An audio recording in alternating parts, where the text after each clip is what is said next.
नमस्कार दोस्तों, break exam में आप सभी का स्वागत है। एक बार फिर से हम आपको यूपी स्पेशल का एक बहुत ही महत्वपूर्ण टॉपिक उत्तर प्रदेश की जनगणना महत्वपूर्ण प्रश्न जनगणना 2011 से जो भी यूपी पीसीएस और यूपी आरओ में पूछे गए हैं प्रश्न, उन्हीं सभी प्रश्नों का संकलन हम इस वीडियो में लेकर आए हैं। तो आप यदि नए हैं तो चैनल को लाइक और सब्सक्राइब जरूर कर लीजिए, और यदि आप यूपी पीसीएस और आरओ 2024 वाला देना चाहते हैं तो उसके लिए यह बहुत ही ज़्यादा इम्पोर्टेंट वीडियो रहेगा। तो चलिए वीडियो शुरू करते हैं। और यदि इस वीडियो का आपको पीडीएफ प्राप्त करना हो तो आप हमारे टेलीग्राम चैनल पर जुड़ जाइएगा। टेलीग्राम चैनल पर हम आपको इसका पीडीएफ दे देंगे, और टेलीग्राम चैनल की लिंक हमने डिस्क्रिप्शन बॉक्स में लगा दी है, वहाँ से आप इसका पीडीएफ डाउनलोड कर सकते हैं। तो चलिए शुरू करते हैं। वर्ष 2011 की जनगणना के अनुसार उत्तर प्रदेश की कुल जनसंख्या कितनी थी? तो 19,98,12,341 थी, यानी कि मोटे मोटे कह सकते हैं 19.98 लाख, यानी कि 19,98,00,000 यहाँ की जनसंख्या थी। लेकिन वर्तमान में 20 करोड़ के ऊपर पहुँच गई है। उसके बाद हम आगे देख लेते हैं। 2011 की जनगणना के अनुसार उत्तर प्रदेश की जनसंख्या देश की जनसंख्या का कितने प्रतिशत थी? तो 16.5% थी। इसे याद रख सकते हैं, 16.5%। उसके बाद उत्तर प्रदेश की आबादी में पुरुषों एवं महिलाओं का प्रतिशत क्रमशः कितना था? तो पुरुषों का प्रतिशत था 52.29% और महिलाओं का 47.71%। उसके बाद आगे है, राज्य की कुल आबादी में ग्रामीण जनसंख्या का प्रतिशत है 77.70%। तो राज्य में कुल ग्रामीण जनसंख्या का प्रतिशत है 77.70%। उसके बाद अगला इम्पॉर्टेंट फैक्ट है, राज्य की कुल नगरीय जनसंख्या का प्रतिशत कितना है? तो 22.30% है। तो राज्य की कुल नगरीय जनसंख्या का प्रतिशत 22.30% है। उसके बाद हम आगे देख लेते हैं। जनगणना 2011 के अनुसार उत्तर प्रदेश में 10 लाख या उससे अधिक जनसंख्या वाले नगरों की संख्या कितनी है? तो 7 है। उसके बाद देश की कुल शहरी आबादी में उत्तर प्रदेश का कौन सा स्थान है? तो दूसरा स्थान है उत्तर प्रदेश का कुल शहरी आबादी में। और प्रथम किसका है? तो प्रथम महाराष्ट्र में है, क्योंकि महाराष्ट्र में सबसे ज़्यादा शहरी आबादी रहती है, इसीलिए महाराष्ट्र पहले स्थान पर है और उत्तर प्रदेश दूसरे स्थान पर। वर्ष 2011 की जनगणना के अनुसार सर्वाधिक व न्यूनतम ग्रामीण आबादी वाले जिले कौन है? तो इलाहाबाद सर्वाधिक ग्रामीण आबादी वाला और गौतम बुद्ध नगर न्यूनतम ग्रामीण आबादी वाला जिला है। तो याद रखिएगा, सबसे अधिक जो ग्रामीण लोग होते हैं वो कहाँ पर है? तो इलाहाबाद जिले में, और सबसे कम ग्रामीण लोग गौतम बुद्ध नगर जिले में स्थित हैं। उसके बाद आगे देख लेते हैं। देश में क्षेत्रफल की दृष्टि से उत्तर प्रदेश का स्थान कौन सा है? मोस्ट इम्पॉर्टेंट है, आपकी यूपी पीसीएस और आरओ में यह कई बार प्रश्न पूछा गया है, तो इसे आप स्टार लगाइएगा कि उत्तर प्रदेश का चौथा नंबर है। क्षेत्रफल के क्रम में उत्तर प्रदेश का चौथा नंबर पर है, और जनसंख्या के क्रम में पहले नंबर पर राजस्थान है, दूसरे नंबर पर मध्य प्रदेश है, तीसरे नंबर पर महाराष्ट्र है, और चौथे नंबर पर यूपी है। तो चौथे नंबर पर उत्तर प्रदेश का स्थान आता है भारत में। उसके बाद देख लेते हैं, सर्वाधिक जनसंख्या वाले 5 जिले कौन कौन हैं? तो प्रयागराज सर्वाधिक जनसंख्या वाला जिला है। उसके बाद मुरादाबाद है, उसके बाद गाजियाबाद है, और फिर आजमगढ़ और लखनऊ है। तो याद रखिएगा, सर्वाधिक जनसंख्या वाला जिला कौन है वर्तमान में? तो प्रयागराज है। प्रयागराज, मुरादाबाद, गाजियाबाद, कम से कम आपको 3 तक याद रखना जरूरी होता है, क्योंकि यही कभी कभी एक क्रम से पूछ लेता है कि इसको क्रमवार व्यवस्थित करिए। उसके बाद हम आगे देख लेते हैं। न्यूनतम जनसंख्या वाले 5 जिले कौन है? तो महोबा सबसे कम जनसंख्या, चित्रकूट उसके बाद, हमीरपुर उसके बाद, फिर श्रावस्ती उसके बाद, और उसके बाद ललितपुर। तो सबसे कम जनसंख्या महोबा में है। उसके बाद 2011 की जनगणना के अनुसार सर्वाधिक ग्रामीण जनसंख्या वाले जिलों का क्रम कौन है? तो 2011 की जनगणना के अनुसार सर्वाधिक ग्रामीण जनसंख्या प्रयागराज की है, फिर आजमगढ़ की है और फिर जौनपुर की है। उसके बाद हम आगे देख लेते हैं। जनगणना 2011 के अनुसार सर्वाधिक शहरी आबादी वाला जनपद कौन है? तो गाजियाबाद है। तो याद रखिएगा 2011 जनगणना के अनुसार सर्वाधिक शहरी आबादी वाला जनपद कौन है? तो गाजियाबाद है। उसके बाद हम आगे देख लेते हैं। सबसे कम आबादी वाला शहरी जिला कौन है उत्तर प्रदेश का? तो श्रावस्ती है। याद रखिएगा यहाँ की साक्षरता दर भी सबसे कम है। ये भी इम्पोर्टेंट है कि श्रावस्ती की साक्षरता दर भी सबसे कम है और सबसे कम शहरी आबादी वाला जिला है। उसके बाद अगला है, जनगणना के अनुसार सर्वाधिक पुरुष और महिला जनसंख्या वाला जिला कहाँ है? तो प्रयागराज है। सबसे पुरुष और महिला के अनुसार सबसे अधिक मात्रा में यहाँ पर हैं। उसके बाद उत्तर प्रदेश का सबसे कम ग्रामीण आबादी वाला जिला कौन है? तो गौतम बुद्ध नगर है उत्तर प्रदेश का सबसे कम ग्रामीण आबादी वाला जिला। उसके बाद आगे देख लेते हैं। जनगणना 2011 के अनुसार सर्वाधिक मुस्लिम आबादी वाला जिला कौन सा है? राज्य कौन सा है? तो उत्तर प्रदेश है। तो सर्वाधिक मुस्लिम आबादी वाला राज्य कौन है 2011 के अनुसार? तो उत्तर प्रदेश का पहला नंबर है। उसके बाद हम आगे देख लेते हैं। 0 से 6 आयु वर्ग में सर्वाधिक आबादी वाला जिला कौन है?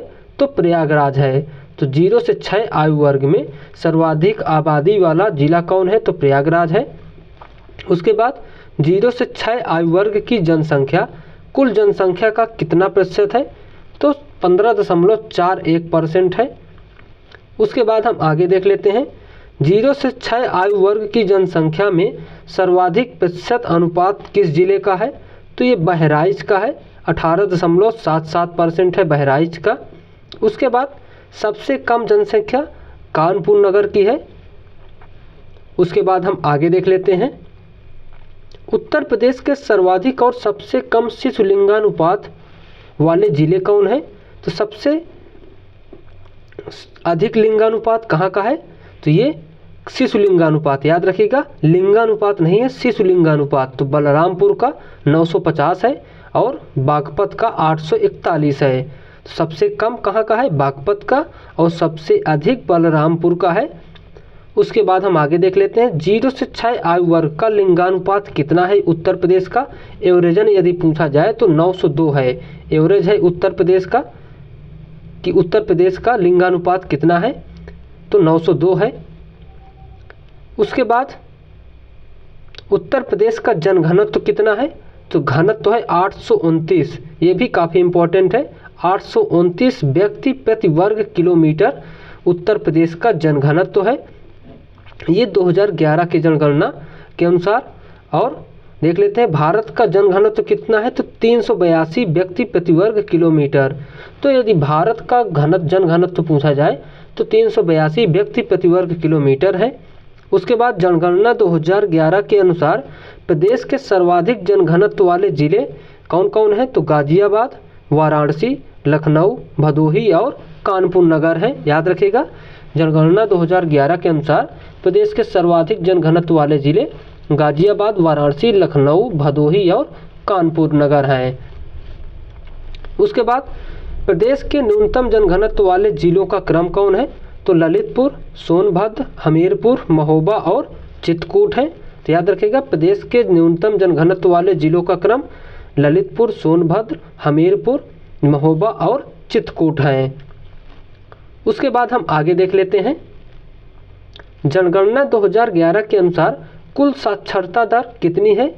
तो उत्तर प्रदेश की कुल साक्षरता दर है 67.7% है, जिसमें पुरुष और स्त्री साक्षरता दर, तो पुरुष साक्षरता दर 77.30% और महिला साक्षरता दर 57.20%। उसके बाद सर्वाधिक साक्षरता वाले जिलों का क्रम कौन सा है? तो गौतम बुद्ध नगर सबसे साक्षर है, फिर कानपुर नगर, फिर औरैया, फिर इटावा और गाजियाबाद। तो कुल मिलाकर आपको 3 याद रखना चाहिए कि गौतम बुद्ध नगर, कानपुर और औरैया। उसके बाद प्रदेश का सबसे कम साक्षरता वाला जिला कौन है? तो श्रावस्ती है। याद रखिएगा, श्रावस्ती 57.16% सबसे कम साक्षरता वाला जिला है। उसके बाद सर्वाधिक महिला साक्षरता वाला जिला कौन है? तो कानपुर नगर है सर्वाधिक महिला साक्षरता वाले जिले में। उसके बाद प्रदेश में महिला व पुरुष साक्षरता के बीच अंतर कितना है? तो 20.1% है। आगे बढ़ते हैं। सर्वाधिक व सबसे कम महिला पुरुष साक्षरता अंतर वाले जिले क्रमशः कौन से हैं? तो महाराजगंज और कानपुर हैं। 2 जिले हैं जो इनमें सबसे डिफरेंस ज़्यादा अंतर है महिला और पुरुष साक्षरता दर में, तो कानपुर नगर और महाराजगंज है। उसके बाद हम आगे बढ़ते हैं। उत्तर प्रदेश का लिंगानुपात 2011 की जनगणना के अनुसार 912 है, जो कि राष्ट्रीय लिंगानुपात की तुलना में कितना कम है? तो 31 कम है, क्योंकि राष्ट्रीय लिंगानुपात 943 है और यहाँ का 912 है, तो 31 कम है। उसके बाद हम आगे देख लेते हैं। प्रदेश के सर्वाधिक लिंगानुपात वाले जिले कौन से हैं? तो प्रदेश के सर्वाधिक लिंगानुपात वाले जिले पहले नंबर पर जौनपुर 1024, दूसरे नंबर पर आजमगढ़ 1019, तीसरे नंबर पर देवरिया 1017। तो ये 3 जिले हैं जो सर्वाधिक लिंगानुपात वाले जिले हैं, जौनपुर, आजमगढ़ और देवरिया। उसके बाद जनगणना 2011 के अनुसार न्यूनतम लिंगानुपात वाला जिला कौन सा है? तो गौतम बुद्ध नगर है न्यूनतम लिंगानुपात वाला जिला, गौतम बुद्ध नगर 851। उसके बाद 2001 से 11 के दौरान प्रदेश की दशकीय वृद्धि दर कितनी रही है? तो 20.2022% रही है। उसके बाद प्रदेश का सर्वाधिक दशकीय वृद्धि वाला जिला कौन सा है? तो गौतम बुद्ध नगर है। तो प्रदेश का सर्वाधिक दशकीय वृद्धि दर वाला जिला कौन है? तो गौतम बुद्ध नगर है। और न्यूनतम वृद्धि दर वाला कानपुर नगर है। उसके बाद हम आगे देख लेते हैं। प्रदेश के सर्वाधिक नगरीकरण प्रतिशत वाले जिले कौन हैं? तो गाजियाबाद, लखनऊ और कानपुर नगर है प्रदेश के सर्वाधिक नगरीकरण प्रतिशत वाले जिले। उसके बाद हम आगे बढ़ते हैं। प्रदेश की कुल जनसंख्या में अनुसूचित जाति जनसंख्या का कितने प्रतिशत है? तो 20.69% अनुसूचित जाति का प्रतिशत है। देश के कुल अनुसूचित जाति कितनी है देश में कुल? तो 16.6% है। तो देश में कुल अनुसूचित जाति यानी कि एसटी कितनी है? तो 16.6 और उत्तर प्रदेश में 20.69। आगे बढ़ते हैं। जनसंख्या की दृष्टि से देश में सर्वाधिक अनुसूचित जाति जनसंख्या वाला राज्य कौन सा है? तो ये भी उत्तर प्रदेश ही है। उसके बाद प्रदेश का सर्वाधिक अनुसूचित जाति जनसंख्या वाले जिले कौन से हैं? तो सीतापुर में सबसे अधिक अनुसूचित जाति, फिर इलाहाबाद में, उसके बाद हरदोई में। तो 3 जिले हैं जिनमें सबसे अधिक अनुसूचित जाति जनसंख्या पाई जाती है। उसके बाद हम देख लेते हैं प्रदेश में सर्वाधिक अनुसूचित जाति जनसंख्या तथा न्यूनतम अनुसूचित जनजाति वाले जिले कौन से हैं? तो सोनभद्र सर्वाधिक जनजाति वाला जिला और सबसे कम जनजाति वाला बागपत है। तो याद रखिएगा सोनभद्र में सबसे अधिक अनुसूचित जनजाति है और न्यूनतम अनुसूचित जनजाति बागपत में है। उसके बाद हम आगे देख लेते हैं। प्रदेश में अनुसूचित जाति जनसंख्या प्रतिशतता के आधार पर सर्वाधिक प्रतिशतता वाला जिला कौन सा है? तो कौशाम्बी है। याद रखिएगा कौशाम्बी। उसके बाद हम आगे देख लेते हैं उत्तर प्रदेश अनुसूचित जनजातियों से संबंधित महत्वपूर्ण प्रश्न। तो उत्तर प्रदेश की जनसंख्या में अनुसूचित जनजाति की जनसंख्या का प्रतिशत 2011 की जनगणना के अनुसार कितना है? तो 0.6% है। उसके बाद आगे देख लेते हैं भारत की जनसंख्या में अनुसूचित जनजातियों की जनसंख्या का प्रतिशत कितना है?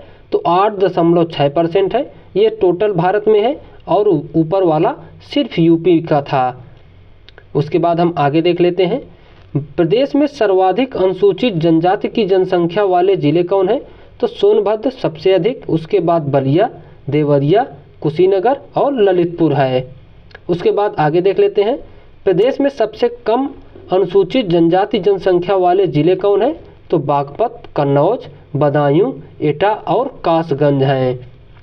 उसके बाद हम आगे देख लेते हैं, सर्वाधिक अनुसूचित जनजाति प्रतिशत वाले जिलों का क्रम कौन सा है? तो इसका क्रम है सोनभद्र, ललितपुर, देवरिया, बलिया और कुशीनगर। उसके बाद अगला है, न्यूनतम अनुसूचित जनजाति प्रतिशत वाले जिले कौन से हैं? तो बढ़ते क्रम में है बागपत, कन्नौज, बदायूं, बुलंदशहर और मुजफ्फरनगर। तो याद रखिएगा, न्यूनतम अनुसूचित जनजाति प्रतिशत वाले जिले बागपत, कन्नौज, बदायूं, बुलंदशहर और मुजफ्फरनगर हैं। उसके बाद हम आगे देख लेते हैं, प्रदेश में अनुसूचित जनजातियों में लिंगानुपात कितना है? तो 951 है। तो याद रखिएगा, अनुसूचित जनजातियों में लिंगानुपात 951 है। और आगे देख लेते हैं, जनसंख्या की दृष्टि से राज्य की सबसे बड़ी जनजाति कौन सी है? तो थारू जनजाति है। मोस्ट इम्पॉर्टेंट है, कई बार आपके पीसी पेपर में आया है और ये यूपी लेखपाल पेपर में भी 2022 में हुआ था, उसी में पूछा गया था। तो याद रखिएगा, यूपी लेखपाल में पूछा गया यह प्रश्न है कि थारू जनजाति उत्तर प्रदेश में सबसे अधिक पाई जाती है। उसके बाद जनसंख्या की दृष्टि से सबसे छोटी जनजाति कौन सी है? तो बनरावत है। उसके बाद हम आगे देख लेते हैं, प्रदेश में सूचीबद्ध अनुसूचित जनजातियों की संख्या कितनी है? तो 12 है। 2003 से पूर्व थारू और बुक्सा थे। उसके बाद हम आगे देख लेते हैं, प्रदेश में थारू जनजाति निवास कहाँ करती है? तो ये तराई क्षेत्रों में निवास करती है। और तराई क्षेत्रों में कौन कौन से जिले? तो महाराजगंज, सिद्धार्थनगर, श्रावस्ती, बहराइच, गोरखपुर और लखीमपुर खीरी। उसके बाद थारू अपने को किस वंश का मानते हैं? तो किरातवंशी वंश का मानते हैं थारू जनजाति के लोग। लठ भरवा भोज दिया जाता है किसमें? तो थारू जनजातियों में दिया जाता है लठ भरवा भोज। थारुओं का प्रमुख त्यौहार कौन सा है? तो बजहर है, यानी कि बैसाख जेठ के महीने में यह मनाया जाता है बजहर। उसके बाद दीपावली को शोक के रूप में मनाने वाली जनजाति कौन सी है? तो थारू जनजाति है। थारू जनजाति के बच्चों के लिए महाविद्यालय कहाँ स्थापित किया गया है? तो लखीमपुर खीरी में स्थापित किया गया है। उसके बाद बुक्सा या भोक्सा जनजाति का निवास मुख्यतः कहाँ पर है? तो बिजनौर में है। तो बुक्सा और भोक्सा जनजाति का निवास मुख्यतः बिजनौर में है। उसके बाद बुक्सा जनजाति का संबंध माना जाता है तो पतवार राजपूत वंश से माना जाता है। उसके बाद हिंदुओं की तरह वर्ण विभाजन पाया जाता है तो बुक्सा में पाया जाता है हिंदुओं की तरह वर्ण विभाजन। उसके बाद बुक्सा हिंदू धर्म मानते हैं।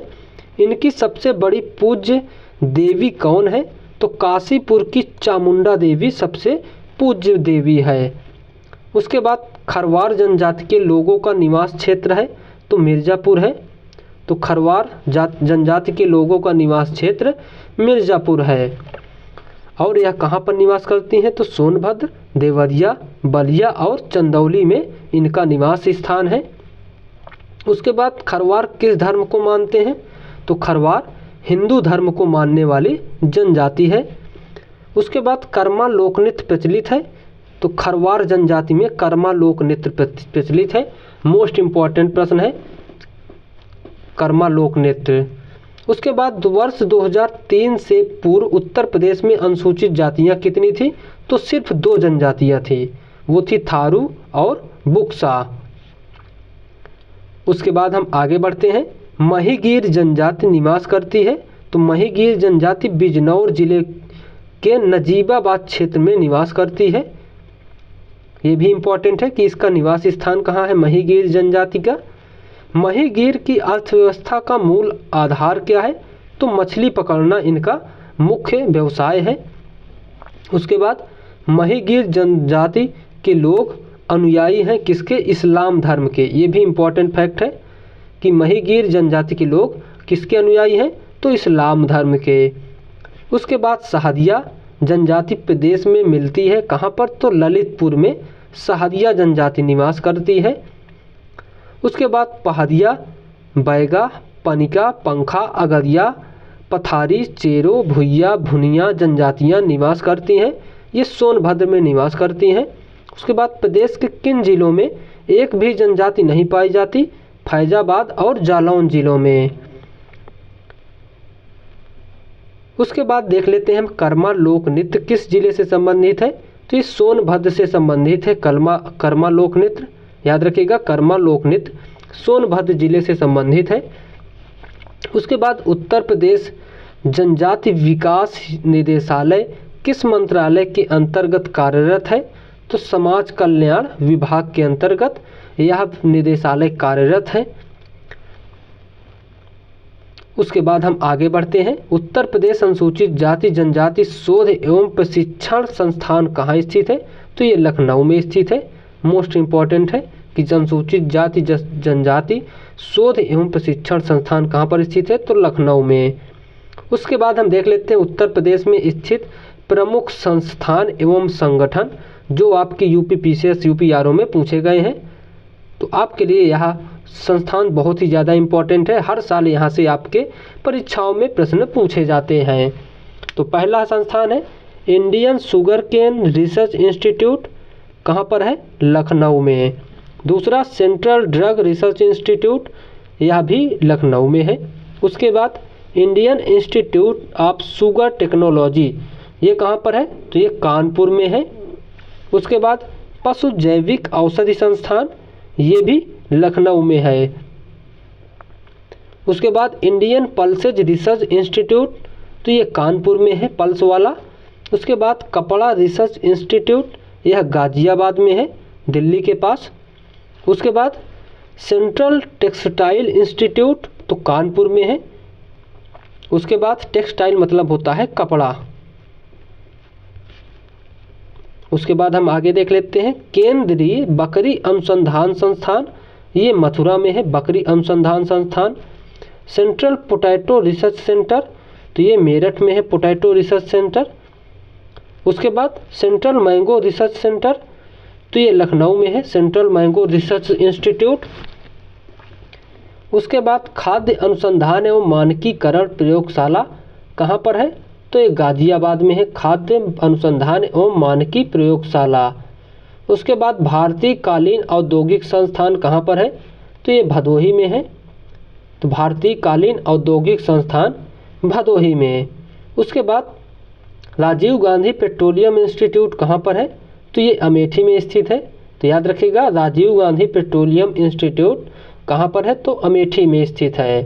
तो उसके बाद national institute of fashion technology, ये कहाँ पर स्थित है? इसे शॉर्ट में क्या बोलते हैं? निफ्ट, यानी कि निफ्ट NIFT इसे बोलते हैं शॉर्ट में, निफ्ट। तो ये निफ्ट कहाँ पर है? तो रायबरेली में है। तो याद रखिएगा national institute of fashion technology कहाँ पर है? तो रायबरेली में है। और राजीव गांधी पेट्रोलियम इंस्टीट्यूट अमेठी में है और कालीन भदोही में है। उसके बाद इंडियन वेटरनरी रिसर्च इंस्टीट्यूट कहाँ पर है? तो ये बरेली में है। तो Indian veterinary research institute Bareilly में। उसके बाद हम आगे देख लेते हैं सेंट्रल एविएशन पक्षी रिसर्च इंस्टीट्यूट कहाँ पर है? तो इज्जत नगर रायबरेली में है, याद रखिएगा। तो सेंट्रल पक्षी रिसर्च इंस्टीट्यूट। उसके बाद national research centre for meet, ये कहाँ पर है? तो ये भी इज्जत नगर में है। तो national research centre for meet, ये भी इज्जत नगर। उसके बाद इंदिरा गांधी राष्ट्रीय उड़ान अकादमी कहाँ पर है? तो रायबरेली में है, इंदिरा गांधी राष्ट्रीय उड़ान अकादमी। उसके बाद सेंट्रल लेप्रोसी इंस्टीट्यूट कहाँ पर है? तो ये आगरा में है, सेंट्रल लेप्रोसी इंस्टीट्यूट। उसके बाद नेशनल पैराशूट ट्रेनिंग कॉलेज कहाँ पर है? तो ये आगरा में है, नेशनल पैराशूट ट्रेनिंग कॉलेज। उसके बाद वीवी गिरी नेशनल लेबर इंस्टीट्यूट कहाँ पर है? तो ये नोएडा में है, वीवी गिरी नेशनल लेबर इंस्टीट्यूट नोएडा में। उसके बाद हम आगे देख लेते हैं Indian institute of vegetable research, तो ये कहाँ पर है, तो ये वाराणसी में है। उसके बाद central grassland and father research institute कहाँ पर है, तो झांसी में है। सो याद रखिएगा सेंट्रल ग्रासलैंड यानी कि चारागाह अनुसंधान संस्थान, तो चारागाह अनुसंधान संस्थान कहाँ पर है, तो ये झांसी में है। उसके बाद ऊतक संवर्धन प्रयोगशाला कहाँ पर है, तो ये लखनऊ में है। उसके बाद school of paper technology Saharanpur में है, स्कूल ऑफ पेपर टेक्नोलॉजी। केंद्रीय उपोष्ण बागवानी संस्थान, तो ये लखनऊ में है। और केंद्रीय ग्लास एवं सिरेमिक अनुसंधान संस्थान खुर्जा में है। उसके बाद हम आगे देख लेते हैं उत्तर प्रदेश कृषि अनुसंधान परिषद कहाँ पर है, तो ये लखनऊ में है। उसके बाद नेशनल बोटैनिकल रिसर्च इंस्टीट्यूट कहाँ पर है, तो ये भी लखनऊ में है। उसके बाद central institute for research on cattle कहाँ पर है, तो ये मेरठ में है। उसके बाद हम आगे देख लेते हैं इंडस्ट्रियल टॉक्सिलॉजी रिसर्च सेंटर कहाँ पर है, तो ये लखनऊ में है। उसके बाद Indian institute of handloom technology, तो यह वाराणसी में है हैंडलूम टेक्नोलॉजी। उसके बाद हम आगे देख लेते हैं national bureau of fish genetic resources, ये कहाँ पर है, तो ये लखनऊ में है फिश जेनेटिक रिसोर्सेज। उसके बाद नेहरू इंस्टीट्यूट ऑफ ऑप्थेल्मोलॉजी कहाँ पर है, तो ये सीतापुर में है। उसके बाद आगे देख लेते हैं national bio fertiliser development centre कहाँ पर है, तो ये गाजियाबाद में है। उसके बाद national centre for agro forestry, तो ये झांसी में है, national centre for agro forestry Jhansi में। उसके बाद हम आगे देख लेते हैं Indian grain storage institute Hapur में है ग्रेन स्टोरेज। उसके बाद हम आगे देख लेते हैं नेशनल एकेडमी ऑफ एस्टिवल एंड मिनिस्ट्रेशन, ये कहाँ पर है, तो ये नोएडा में है। उसके बाद याद रखिएगा राजकीय फल संरक्षण एवं डिब्बाबंदी संस्थान, ये लखनऊ में है। तो याद रखिएगा national academy of statistical and administration Noida में, वहीं राजकीय फल संरक्षण एवं डिब्बाबंदी संस्थान लखनऊ में। वहीं राष्ट्रीय कथक संस्थान ये भी लखनऊ में है। और डॉक्टर अंबेडकर पर्यावरण म्यूजियम कहाँ पर है, तो ये भी लखनऊ में स्थित है। उसके बाद पान अनुसंधान एवं प्रशिक्षण केंद्र कहाँ पर है, तो ये महोबा में है। उत्तर प्रदेश गन्ना शोध परिषद कहाँ पर है, तो ये शाहजहांपुर में है। आगे देख लेते हैं doctor Ambedkar engineering technology for handicap, ये कहाँ पर है, तो ये कानपुर में है। तो याद रखिएगा engineering technology for handicapped Kanpur में। उसके बाद आगे है राजकीय चर्म संस्थान कहाँ पर है, तो राजकीय चर्म संस्थान कानपुर में है। उसके बाद fragrance and flavour development centre, ये कन्नौज में है। कांच उद्योग एवं विकास केंद्र कहाँ पर है, तो ये फिरोजाबाद में है। उसके बाद बुद्धा इंटरनेशनल सर्किट कहाँ पर है, तो ये ग्रेटर नोएडा में है। तो Buddha international circuit greater Noida में। उसके बाद लेदर टेक्नोलॉजी पार्क कहाँ पर है, तो ये बंथरा उन्नाव में है। तो leather technology park Banthra Unnao में। तो दोस्तों आपको हमारा वीडियो कैसा लगा? आज के वीडियो में हमने पूरा यूपी पीसीएस का जो स्पेशल पोर्शन होता है वो हमने पूरा कवर करा दिया है। तो सभी दोस्तों को हमने 3 पार्ट में इसको कवर कराया है। आप इन तीनों ही पार्टों को देख लीजिएगा। इसकी हमने प्लेलिस्ट बना दिया है। आप प्लेलिस्ट पर जाकर भी इस पूरे वीडियो को देख सकते हैं। और इस वीडियो का पीडीएफ आपको प्राप्त करने के लिए हमारे टेलीग्राम चैनल पर जुड़ जाइएगा। वहां हम आपको इसका पीडीएफ पूरे तीनों वीडियो का एक साथ कंपाइल करके प्रोवाइड करा देंगे। तो चलिए दोस्तों, आपको वीडियो कैसा लगा कमेंट में ज़रूर बताइएगा। यदि आपको वीडियो पसंद आया हो तो प्लीज़ चैनल को लाइक और सब्सक्राइब जरूर कर लीजिएगा और दोस्तों से शेयर भी कीजिएगा। थैंक यू दोस्तों, बाय।